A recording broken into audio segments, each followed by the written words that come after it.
NTA national test અભ્યાસ mock test 7મો અને આપણે 1 થી 45 MCQ જોઈશું। માનવમાં ખોરાકના પાચન અને અભિશોષણ માટે કયું વિધાન સાચું છે? કયું વિધાન સાચું છે એવું આપણને કહ્યું છે।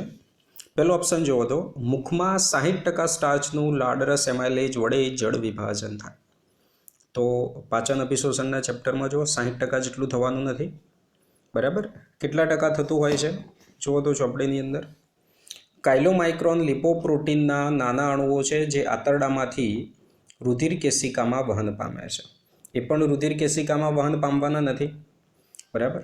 આગળનો ઓપ્શન ફ્રુક્ટોઝ અને એમિનો એસિડનું શોષણ આંતરડાના શ્લેષ્મ સ્તરમાં Na+ વાહક આયનની મદદથી થતું હોય છે, બરાબર। તો આ વિધાન કેવું છે? સાચું છે। ડી ઓક્ઝેન્ટિક કોષો જઠરના પ્રોએન્ઝાઇમ પેપ્સિનોજનનું નિર્માણ કરતા હોય છે, બરાબર। તો એ પણ ખોટું છે। એનું નિર્માણ મુખ્ય કોષો અથવા તો પેપ્ટિક કોષો કરતા હોય છે। પરિસ્થિતિ વિદ્યાના અભ્યાસનો પાયાનો જે એકમ છે એ પાયાનો એકમ કયો છે? વસ્તી, સજીવ, સમુદાય કે જાતિ? તો પરિસ્થિતિ વિદ્યા આપણે જે અભ્યાસ કરીએ તો એમાં પાયાનો જે એકમ થાય એ કોણ છે? સજીવ થવાનો છે। અયોગ્ય જોડ પસંદ કરવાની આપણને કહ્યું છે।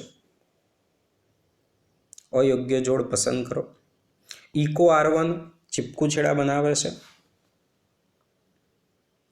DNA લાઇગેજ DNA અણુનું બહુગુણક, તો કે આ વિધાન કેવું છે? જોડકું ખોટું છે।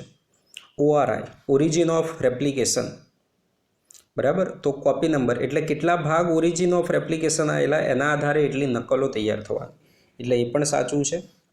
પસંદગીમાન રેખક, પસંદગીમાન રેખકનું કાર્ય છે પરિવર્તનીય અને અપરિવર્તનીય જે છે એને જુદા કરવા એનું કામ એ કરે છે। આગળનો MCQ પ્રાજનિક સ્વાસ્થ્યના ચેપ્ટરનો છે। સંયોજિત પિલની ક્રિયાવિધિ માટે યોગ્ય પસંદ કરો, અથવા તો સંયોજન પિલની ક્રિયાવિધિ માટે યોગ્ય પસંદ કરો। તેઓ અંડકોષ પાતને અવરોધે અને ગ્રીવાની શ્લેષ્મ સ્તરમાં બદલાવ કરે જે શુક્રકોષના પ્રવેશને અટકાવે। તો 12મા ધોરણની અંદર જો આપણે આ જે પિલનો જે ઉપયોગ કરવામાં આવશે તો એના માટે આ જે પહેલો જે ઓપ્શન આપણને આપેલો છે એ પહેલો ઓપ્શન યોગ્ય છે। શુક્રકોષ અને અંડકોષનું ભૌતિક જોડાણ અવરોધે એવું નથી થવાનું।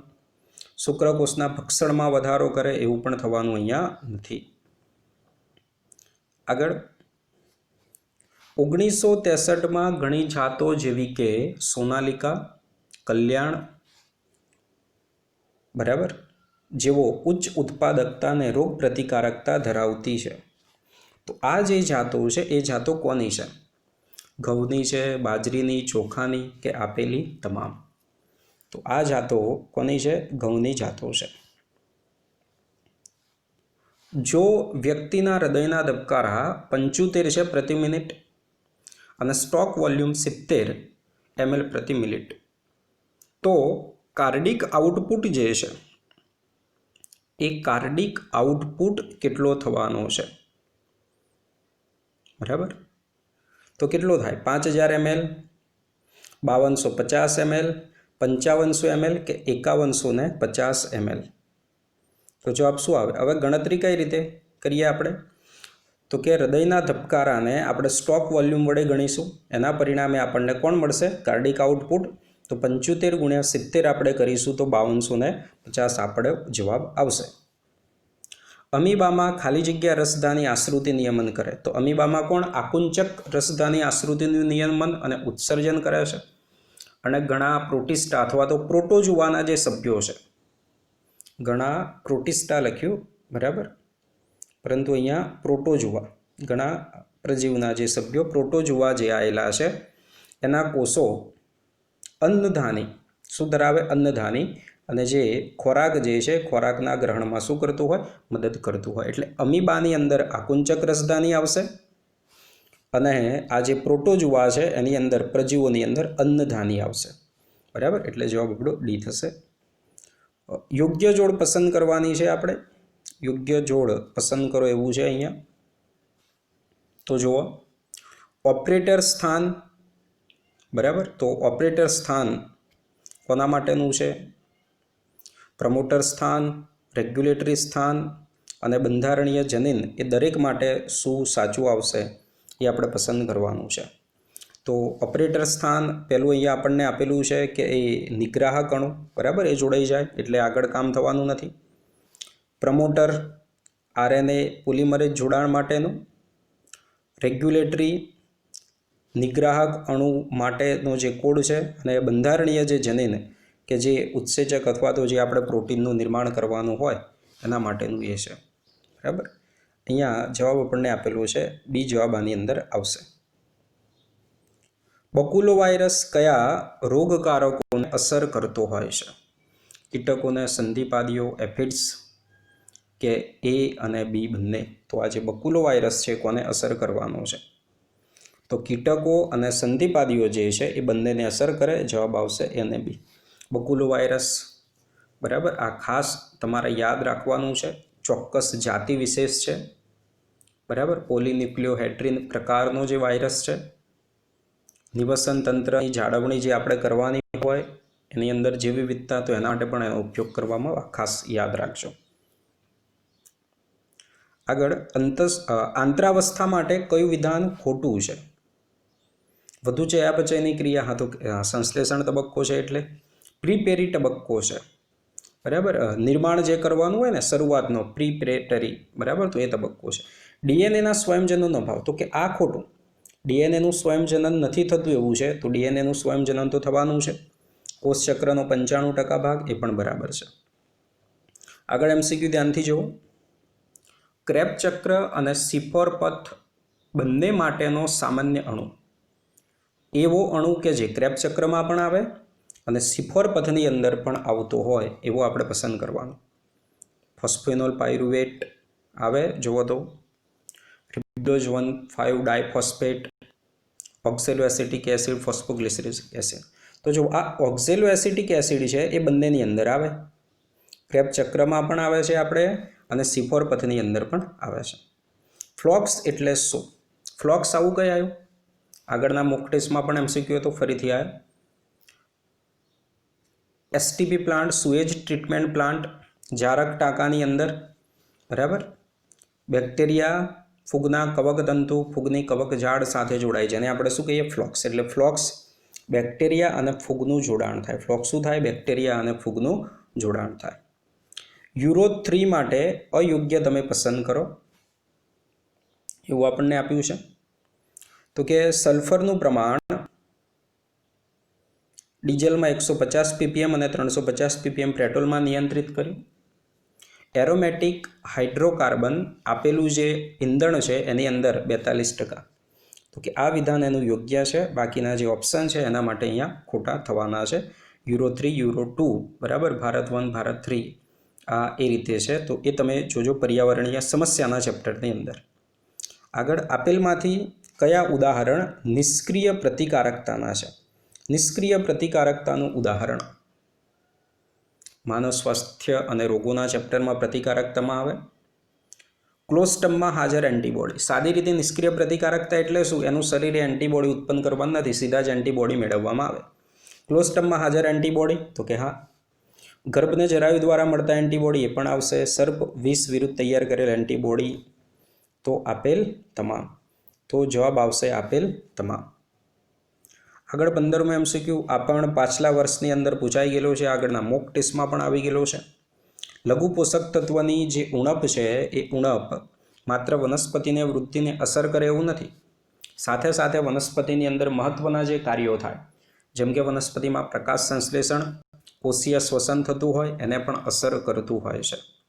તો આની સાથે સંકળાયેલું ખનિજ તત્વ એટલે પ્રકાશ સંશ્લેષણ અને શ્વસન સાથે સંકળાયેલા, બરાબર, કયા છે? પહેલો જ ઓપ્શન જુઓ તમે, CuMn અને Fe. તો આ બંને સાથે સંકળાયેલા છે.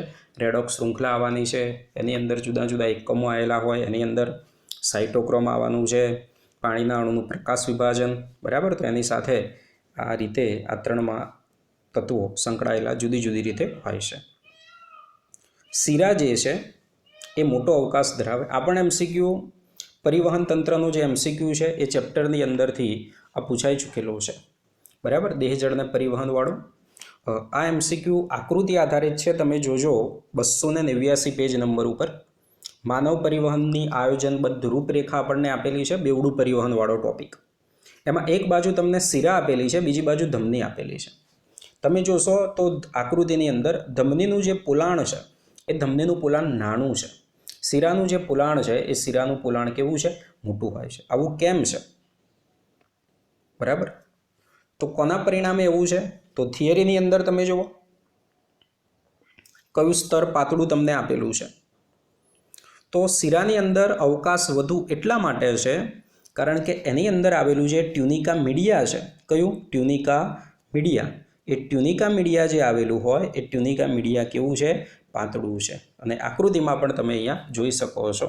બરાબર છે. ઓસ્ટિયોપોરોસિસ ઉંમર સંબંધિત કંકાલ તંત્રને લગતી બીમારી છે, કારણ કે ઓસ્ટિયોપોરોસિસની અંદર શું થતું હોય? તો ઓસ્ટિયોપોરોસિસની અંદર જે પણ પોરસ એટલે છિદ્રિષ્ટ બનવું, હલકા બની જાય, અસ્થિઓ નરમ બની જતા હોય છે, ઝડપથી તૂટી જતા હોય છે. અને આવું આપણને આપ્યું જુઓ તમે તો કે ઇસ્ટ્રોજનનું ઘટતું પ્રમાણ, આના માટે એ જવાબદાર હોય છે. બરાબર, તો જવાબ આપણે શું આવે? ઇસ્ટ્રોજનનું ઘટતું સ્તર એવો એનો જવાબ આવશે. પ્રતિકારકતા ચેતાસ્નાયુ સંતાનને અસર કરે તો એ આવે માઇસ્થેનિયા ગ્રેવિસની અંદર. કેલ્શિયમ અને Na+નું વધુ પ્રમાણ. બરાબર, તો એ આની અંદર આવવાનું નથી. યુરિક એસિડનો ભરાવો જે થતો હોય, બરાબર, તો એ ગાઉટની અંદર આવતું હતું. આગળ, રસારોહણ માટેનો સૌથી વધુ સ્વીકૃત વાદ. તો રસારોહણનો સૌથી સ્વીકૃત વાદ દરેકને આપણને ખબર છે. ડિક્સન અને જ્વોલી દ્વારા આપેલો અભિલગ્ન સંલગ્ન બળનો ઉત્સ્વેદન ખેંચાણનો સિદ્ધાંત. શું આવે? ઉત્સ્વેદન ખેંચાણનો જે સિદ્ધાંત છે એ સિદ્ધાંત આવશે. આપેલમાંથી કયું વિધાન સાચું છે? આપેલમાંથી કયું વિધાન સાચું? બીજાણુ હંમેશા દ્વિકીય હોય. ના, બીજાણુ એકકીય. બીજાણુ અને જન્યુઓ બંને દ્વિકીય છે એવું નથી. જન્યુઓ એકકીય. જન્યુઓ હંમેશા એકકીય. તો કે હા, આ વિધાન કેવું છે? સાચું છે. જન્યુઓ હંમેશા એકકીય હોય. જન્યુઓનું નિર્માણ કરતો જે સજીવ છે એ દ્વિકીય હોઈ શકે અથવા તો એકકીય પણ હોઈ શકે. બરાબર, પરંતુ જન્યુઓ જે છે એ જન્યુઓ હંમેશા એકકીય હોય છે. આપેલમાંથી કેટલા વિધાન જે છે એ વિધાન અહીંયા સાચા છે. સપુષ્પી વનસ્પતિઓમાં જલવાહિની અને જલવાહિની પાણીના વહનની અંદર મહત્વનો ભાગ ભજવે છે. બરાબર, તો એ વિધાન જે છે એ વિધાન કેવું છે? સાચું છે. બરાબર, અનાવૃત બીજધારીમાં જલવાહિની પાણીના વહનના મુખ્ય ઘટકો, આ પણ વિધાન સાચું છે. સાથી કોષો ચાલની નયકા દાબ ઢોળાણ જાળવે, આ પણ સાચું છે. તો આપેલ તમામ જે વિધાન છે એ આપેલ તમામ વિધાન અહીંયા સાચા થશે. આકૃતિ હતી આગળના એમસીક્યુમાં કેલ્વિન ચક્ર. 22મો એમસીક્યુ સજીવોમાં પ્રજનનના ચેપ્ટરનો છે. પ્રજનનના વિવિધ પ્રકાર પડે છે અને આ પ્રજનનના પ્રકારની અંદર સજીવ કોને અનુસરે, આ પ્રકાર કોને આધારે હોય છે? તો આપણે બુકની અંદર જુઓ તો આપ્યું સજીવનું નિવાસ સ્થાન, એની દેહધાર્મિક ક્રિયાવિધિ કેમની છે અને સજીવનું જે જનનિક બંધારણ છે એના આધારે સજીવની અંદર એ પ્રજનન વિવિધ પ્રકારને અનુસરતું હોય છે. તો જવાબ અહીંયા જોવો શું આવશે? સજીવનું નિવાસ સ્થાન, દેહધાર્મિક અને જનનિક બંધારણ. ટ્રિપેનોસોમા માટે સાચું આપણે પસંદ કરવાનું છે. તેઓ કસાધારી પ્રોટોઝુઆ છે. ટ્રિપેનોસોમા કેવા છે? કસાધારી પ્રોટોઝુઆ. તો કે સાચું. પરોપજીવી છે, એ પણ સાચું છે. સ્લીપિંગ સિકનેસ બીમારી કરે, એ પણ સાચું છે. એટલે આપેલ તમામ. જવાબ શું આવશે? આપેલ તમામ. આગળ હતું ભ્રૂણપુટની આકૃતિ હતી. બરાબર, હવે આપણને આપ્યું આ જોજો, પોસ્ટ ટ્રાન્સક્રિપ્શનલ મોડિફિકેશન માટે સાચું પસંદ કરો. પોસ્ટ ટ્રાન્સક્રિપ્શનલ મોડિફિકેશન માટે આપણે સાચું વિધાન પસંદ કરો એવું આપણને કહ્યું છે. બરાબર, કે જેની અંદર ટ્રાન્સક્રિપ્શન પછી શું થવાનું છે? પ્રત્યાંકનની જે ક્રિયાવિધિ થતી હોય તો એમાં અંતે પશ્ચ પ્રત્યાંકનની રીતે આપણે કહી શકાય. તો કેપિંગ 3 ડેશના છેડે ખોટું છે. ટેલિંગમાં એડિનો નાઇટ્રેટ રેસિડ્યુ 200 થી 303 ડેશના છેડે ખોટું છે. પ્રક્રિયામાં mRNA hRNAમાં ફેરવાય એ પણ ખોટું. hRNA આવેલો હોય mRNAમાં ફેરવાય, ઊંધું નથી થતું. ઇન્ટ્રોનને દૂર કરવા અને એક્ઝોનને જોડવા, તો કે આ ડી ઓપ્શન એ શું છે? સાચું છે. ઇન્ટ્રોનને દૂર કરવા અને એક્ઝોનને જોડવા.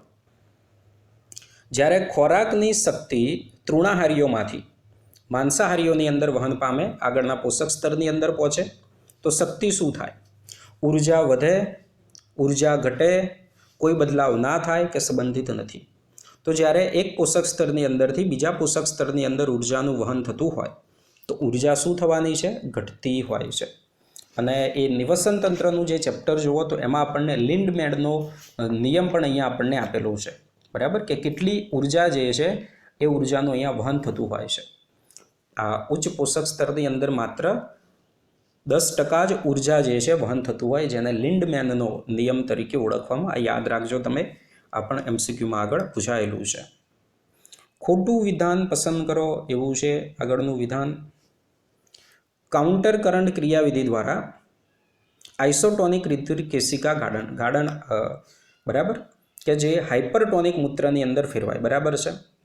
સંગ્રહણ નલિકા અને ઉત્સર્ગ એકમની આજુબાજુ ક્ષારની સાંદ્રતા વધારીને, તો આજુબાજુ આપણે ક્ષારની સાંદ્રતા વધારીએ છેલ્લે આકૃતિમાં જો ઉત્સર્ગ એકમમાં, બરાબર, અને એના પરિણામે વધુમાં વધુ પાણી જે છે એ પાણી આપણે પાછું મેળવી લઈએ અને મૂત્ર આપણે સાંદ્ર તૈયાર કરીએ છીએ. તો એ વિધાન સાચું.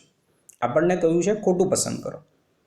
સંગ્રહણ નલિકા પાણી માટે પ્રવેશીલ, જ્યારે આરોહી ભુજા પાણી માટે અપ્રવેશીલ. સાચું છે.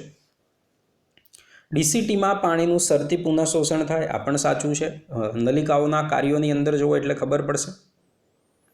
અને આગળ આપ્યું અહીંયા, જ્યારે ગાળણ આરોહી ભુજામાંથી પસાર થાય ત્યારે સોડિયમ અવરોહી ભુજાના જાડા ભાગમાં નિષ્ક્રિય રીતે સ્થળાંતરિત થાય. તો આ વિધાન જે છે એ આ ડી વિધાન અહીંયા આપણે ખોટું થશે. સજીવોમાં ઉત્સેચકો સામાન્ય રીતે, ઉત્સેચકો જે આવેલા છે સામાન્ય રીતે સમાન પીએચ અને સમાન તાપમાન. હવે જો શરીરનું તાપમાન સરખું હોય, જુદા જુદા ભાગોમાં પીએચ જુદી હોય. સમાન પીએચ પરંતુ અલગ તાપમાન, કે આપણા શરીરમાં ઉત્સેચકો કામ કરતા હોય તો આપણા શરીરનું તાપમાન તો એક જ રહેવાનું, બરાબર. એટલે તાપમાન અલગ ના હોય. જુદા જુદા ભાગોમાં પીએચ ભલે જુદી હોય, દાખલા તરીકે મૂક ગુહામાં પીએચ તટસ્થ, જઠરની અંદર એસિડિક, આગળ જતાં આપણે બેઝિક આવે, પણ આપણા શરીરનું તાપમાન કેટલું રહે? 37નું 37 જ રહે. એટલે જવાબ અહીંયા સી ઓપ્શન જુઓ તમે, જુદી પીએચએ પરંતુ સમાન તાપમાને. આપણા શરીરની અંદર ઉત્સેચકો કામ કરતા હોય તો જુદા જુદા માધ્યમમાં જુદી જુદી પીએચએ કામ કરે, પરંતુ તાપમાન તો કેવું રહે આપણું શરીરનું? 37 જ રહે. તો જવાબ શું થાય? સી થાય. એટલે આવું પૂછાય, ધ્યાન આપવાનું, થોડુંક વિચારવાનું. આગળ આપેલ વિધાનમાં કેટલાક લક્ષણ સ્ત્રી કેસરના આપેલા છે, બરાબર, અને એના માટે યોગ્ય આપણે પસંદ કરવાનું છે. સ્ત્રી કેસર ચક્ર ઘણા સ્ત્રી કેસર ધરાવે, તો કે સાચું છે. સ્ત્રી કેસર એક કરતાં વધુ અંડક ધરાવે છે, આ પણ શું થાય? સાચું થાય. દરેક સ્ત્રી કેસર માત્ર એક જ અંડક ધરાવે? ના, એવું ના હોય, એક કરતાં વધારે અંડક હોય. સ્ત્રી કેસર ચક્ર માત્ર એક જ સ્ત્રી કેસર ધરાવે? ના, એવું ના હોય. તો કે પહેલું અને બીજું સાચું, જ્યારે ત્રીજું ને ચોથું શું થાય? ખોટું. એટલે જવાબ શું આવશે? એ જવાબ આપણે આવશે. લેક ઓપેરોન માટે સાચા વિધાન આપણે પસંદ કરવાના છે. આ જેટલા વિધાન આપ્યા એમાંથી લેક ઓપેરોન માટે સાચા વિધાન પસંદ કરવાના. પ્રત્યેક ઓપેરોન વિશિષ્ટ ઓપરેટર અને વિશિષ્ટ નિગ્રાહક, તો કે સાચું. ઓપરેટર અને નિગ્રાહક આવેલો છે. વાય જનીન પરમિએજ માટે સંકેતન કરે અને જે બીટા ગ્લેક્ટોસિડેજની કોષમાં પ્રવેશશીલતાનો વધારો કરે, આ પણ સાચું છે. લેક ઓપેરોનનું નિયમન, લેક ઓપેરોનનું જે સંચાલન થતું હોય તો ઉત્સેચક સંશ્લેષણ થાય અને પ્રક્રિયાર્થી દ્વારા થતું હોય છે. એટલે જે પણ પ્રક્રિયાર્થી લેક ઓપેરોન, લેક્ટોઝ, તો લેક્ટોઝનું પાચન કરવા માટેનું લેક્ટોઝ હાજર હોય તો એ ક્રિયાશીલ થાય. એટલે જે પ્રક્રિયાર્થી છે એના દ્વારા આનું નિયમન થતું હોય છે. તો બધા જ વિધાન શું થાય? બધા જ વિધાન સાચા છે.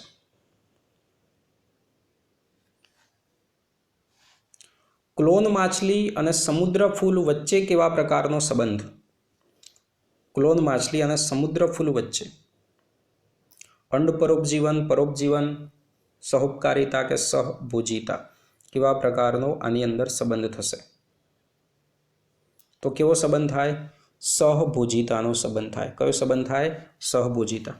હવે આ સહભોજિતાના સંબંધની અંદર શું હોય?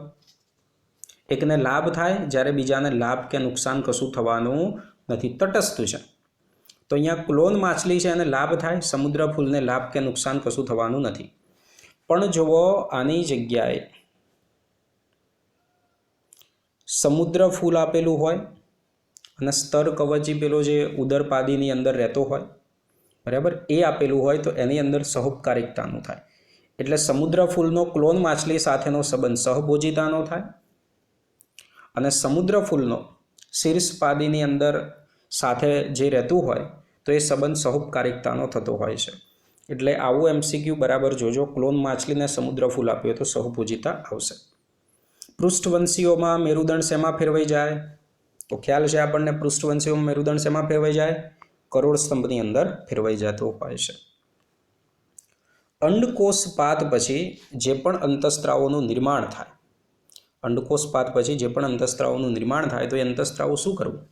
હવે જો અંડકોષપાત થયો, અંડકોષપાત થયો એટલે ગર્ભાશયની દિવાલને ગર્ભધારણ કરવા માટે તૈયાર કરવાની, અને ગર્ભાશયની દિવાલને ગર્ભધારણ માટે તૈયાર કરવાની. તો ગર્ભાશયની દિવાલને એના માટે તૈયાર કરતું હોય એને જાળવી રાખવાનું કામ અંતઃસ્ત્રાવો દ્વારા થતું હોય છે.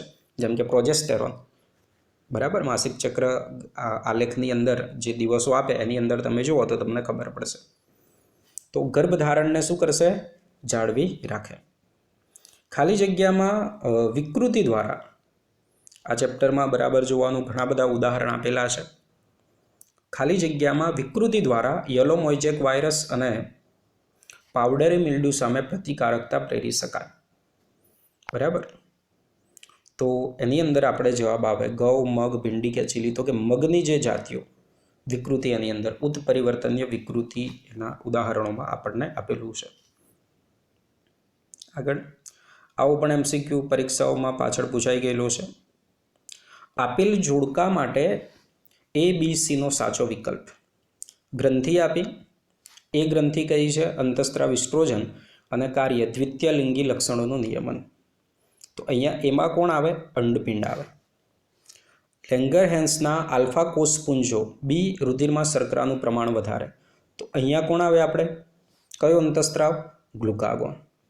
અગ્રપિટ્યુટરીમાંથી ખાલી જગ્યા એટલે આપ્યું આ અને વધુ સ્ત્રાવ મહાકાયદા પ્રેરે. તો કોણ આવે? અહીંયા GH આવે. એટલે ગ્રંથિ અંડપિંડ, અહીંયા બીમાં કોણ આવશે? ગ્લુકાગોન આવશે અને અહીંયા કોણ આવવાનું છે? GH growth hormone. એવું પસંદ કરવાનું.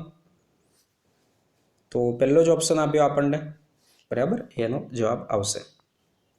આગળ વનસ્પતિનું જૂથ છે. વનસ્પતિનું એક જૂથ એવું છે કે જેને 12 કલાક પ્રકાશ ને 12 કલાક અંધકાર આપીએ તો પુષ્પ સર્જન થાય. એ થઈ ગઈ તટસ્થ. બીજું જૂથ એવું છે કે એના અંધકાર તબક્કાને ખલેલ પહોંચાડીએ. અંધકાર તબક્કાને શું પહોંચાડીએ આપણે? ખલેલ પહોંચાડીએ. અને એના અંધકાર તબક્કાને ખલેલ પહોંચાડવાથી પુષ્પ સર્જન થતું નથી.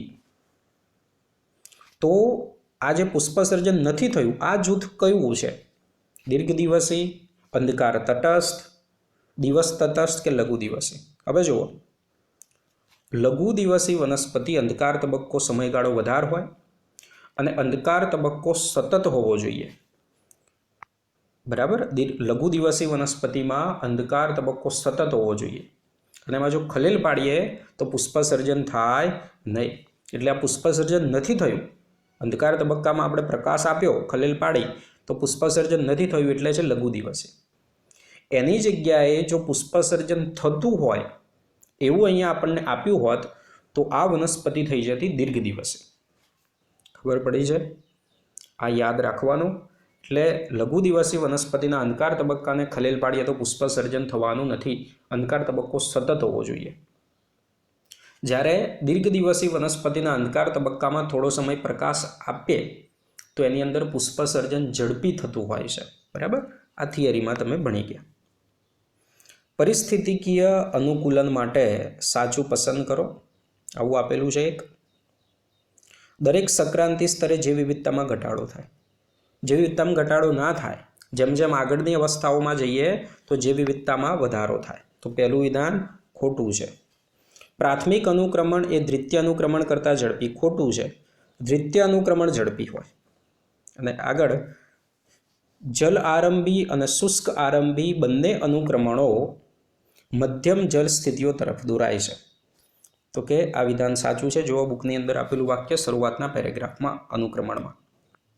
ચર્માવસ્થા સૌથી સ્થાયી, આ બરાબર છે, પરંતુ આહાર જાળની જટિલતા ઓછી, ખોટું. કારણ કે હવે ઘણી બધી જાતિઓ સજીવો આવી ગયા છે, તો આહાર જાળની જટિલતા ઘણી બધી વધી જતી હોય છે. બરાબર. આગળ વર્ગક જેને આવનારા સમયમાં લુપ્ત થવાનું સૌથી વધુ જોખમ હોય, જેને આપણે કહેવામાં આવે એક્ઝોટિક, વેલ્યુનરેબલ, ઇનડેન્જર, ક્રિટિકલી ઇનડેન્જર. તો એને શું કહીએ?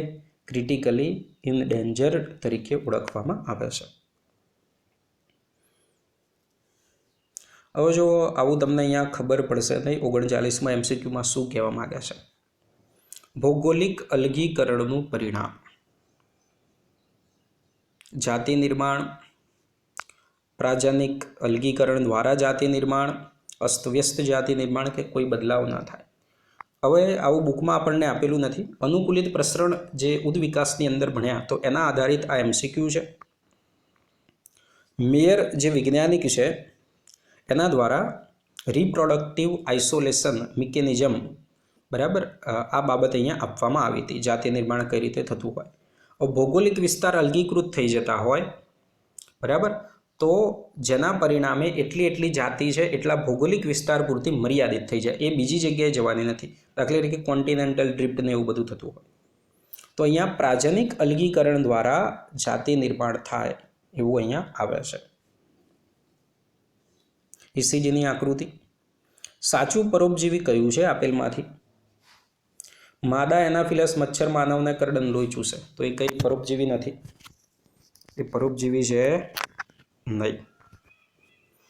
ગર્ભ માતામાંથી પોષણ મેળવે પણ પરોપજીવી નથી. જૂ માનવીના માથામાં રહે, આપણા માથામાં ને ઈંડા મૂકે, તો કે આ સાચું છે. કોયલ કાગડાના માંડામાં ઈંડા મૂકે છે, તો આ નથી, એ અંડ પરોપજીવનમાં આવે. સાચું પરોપજીવી તો કે જૂ. બરાબર. ઘણા મીઠા પાણીના પ્રાણીઓ દરિયાઈ પાણીમાં રહી શકતા નથી, ને એવી જ રીતે દરિયાની અંદર જે પ્રાણીઓ રહેતા હોય તો મીઠા પાણીમાં ના રહે. આવું કેમ થાય? તો કે બંનેની અંદર આશ્રુતિનું જે નિયમન કરવાનું છે એની જે ક્રિયાવિધિ છે એ બંનેમાં જુદી જુદી છે. આપણે સજીવોને વસ્તીના ચેપ્ટરમાં ભણ્યા, અથવા તો એમાં તમે ના ભણ્યા હોય તો ઉત્સર્ગ પદાર્થો તેના નિકાલની અંદર તમે ભણ્યા હશો. નાઇટ્રોજનના સ્તરમાં બદલાવ થાય તો કે એને લેવા દેવા નથી. તાપમાન સહિષ્ણુતામાં બદલાવ, પ્રકાશની તીવ્રતામાં જુદાપણું આવી જાય, આશ્રુતિની સમસ્યા, એમને શું થાય? આશ્રુતિની સમસ્યા થાય છે. પ્રાણીઓમાં આવેલું સૌથી વિપુલ પ્રમાણમાં પ્રોટીન, તો પ્રાણીઓની અંદર આપણે સૌથી વધારે પ્રમાણમાં કયું આવેલું છે? કોલાજન. સ્નાયુઓની અંદર આવેલું હોય કોલાજન પ્રભાવી છે. સમગ્ર જીવાવરણમાં તો કે રૂબિસ્કો. અયોગ્ય વિધાન પસંદ કરવાનું છે. અયોગ્ય વિધાન પસંદ કરો. તો પ્રત્યેક 100 મિલી ઓક્સિજન વિહીન રુધિર દ્વારા વાયુકોષ્ઠોમાં લગભગ 4 ml CO2 મુક્ત થાય છે. તો કયા વિધાન સાચું છે? કાર્બનિક એનહાઇડ્રેજ ઊંચી માત્રાની ઊંચી સાંદ્રતામાં રક્તકણમાં આવેલું, આ પણ સાચું. રક્તકણમાં પણ છે, રુધિર રસમાં પણ છે. જ્યારે પેશીઓમાં PCO2 વધુ ને PO2 ઓછું હોય ત્યારે CO2નું જોડાણ વધુ, આ પણ સાચું. તો ખોટું. હવે ડી ઓપ્શન. CO2 હિમોગ્લોબિન દ્વારા કાર્બોક્સી હિમોગ્લોબિન સ્વરૂપે વહન પામે, ખોટું છે. કાર્બોક્સી હિમોગ્લોબિન સ્વરૂપે વહન પામવાનો નથી. એ કયા સ્વરૂપે વહન પામે છે જુઓ તો, CO2નું ને બધું જે વહન થાય એની અંદર તમને આપેલું છે કાર્બોમિનો. કયા સ્વરૂપે? કાર્બોમિનો. બરાબર, એ સ્વરૂપે એનું વહન થાય છે, કાર્બોમિનો હિમોગ્લોબિન સ્વરૂપે. હજુ પણ જે વિદ્યાર્થીઓ ચેનલને સબસ્ક્રાઇબ ના કરી હોય તો સબસ્ક્રાઇબ કરો. ગુજરાતી માધ્યમના વિદ્યાર્થીઓને શેર કરો. હવે આ MCQ બરાબર જોજો. ઘણાને કન્ફ્યુઝન થશે આમાં કે ભાઈ આવું તો કેમનું થવાનું છે. જો વિશ્રામી કલા 20 સ્થિતિમાન દરમિયાન પ્રસરણ થાય, આપણને પરિસ્થિતિ કહીએ અહીંયા, જો વિશ્રામી કલાવી સ્થિતિમાનમાં પ્રસરણ થતું હોય તો શું થઈ શકે? ઓપ્શન આપ્યા ફરીથી. વિશ્રામી કલાવી સ્થિતિમાન દરમિયાન જો પ્રસરણ થાય તો શું થઈ શકે એવું આપણને પૂછે છે. આવું થતું નથી, પરંતુ જો આવું થાય તો શું થાય? બહાર કોની સાંદ્રતા વધારે છે? Na+ની. તો Na+ કઈ જાય? અંદર જાય.